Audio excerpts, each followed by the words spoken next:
ঈদেও থেমেনি হামলা। গাজায় অব্যাহত রয়েছে ইসরায়েলি সেনাবাহিনীর আগ্রাসন। স্থানীয় সময় সোমবার উপত্যকাটির নুসৈরাত শরণার্থী শিবিরে দায়িত্ব পালনরত পুলিশ সদস্যদের বহনকারী একটি গাড়িতে বিমান হামলা চালায় ইসরায়েলি বাহিনী। এতে নিহত হন কয়েকজন এবং আহত হন অনেকে। গাজার স্বরাষ্ট্র মন্ত্রণালয়ের দাবি, পুলিশ সদস্যরা তাদের নিয়মিত দায়িত্ব পালন করছিলেন, এমন সময়ই এই হামলা চালানো হয়।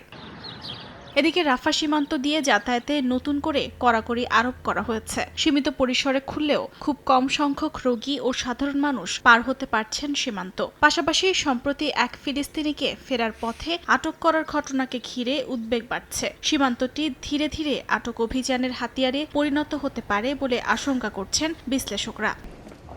ইসরায়েলকে ফিলিস্তিনিদের ওপর নিপীড়ন চালানোর লাইসেন্স দেওয়া হয়েছে বলে অভিযোগ করেছেন জাতিসংঘের বিশেষ প্রতিনিধি ফ্রান্সেসকা আলবানিস। সোমবার জেনেভায় মানবাধিকার পরিষদে নতুন প্রতিবেদন পেশ করার সময় এই অভিযোগ করেন তিনি। আলবানিস বলেন, প্রতিবেদনে ফিলিস্তিনি জনগণের বিরুদ্ধে চলমান জাতিগত নিধন নথিভুক্ত করা হয়েছে। তিনি জানান, ইসরায়েলের ব্যাপক ও পরিকল্পিতভাবে নিপীড়ন এবং ফিলিস্তিনিদের জন্য কিভাবে যন্ত্রণাদায়ক পরিবেশ তৈরি করা এ বিষয়ে বিস্তারিত উল্লেখ আছে প্রতিবেদনে।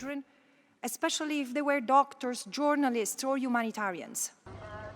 গাজার স্বাস্থ্য মন্ত্রণালয়ের তথ্য অনুযায়ী যুদ্ধ শুরুর পর থেকে ৭২,০০০-এর বেশি ফিলিস্তিনি নিহত এবং বিপুল সংখ্যক মানুষ আহত হয়েছেন। ধ্বংস হয়েছে প্রায় ৮০% অবকাঠামো। চলমান সংঘাত ও অবরোধের কারণে মানবিক সহায়তা প্রবেশ এবং চিকিৎসা সেবাও মারাত্মকভাবে ব্যাহত হচ্ছে। অর্জিতা শাহজিন, সময় সংবাদ।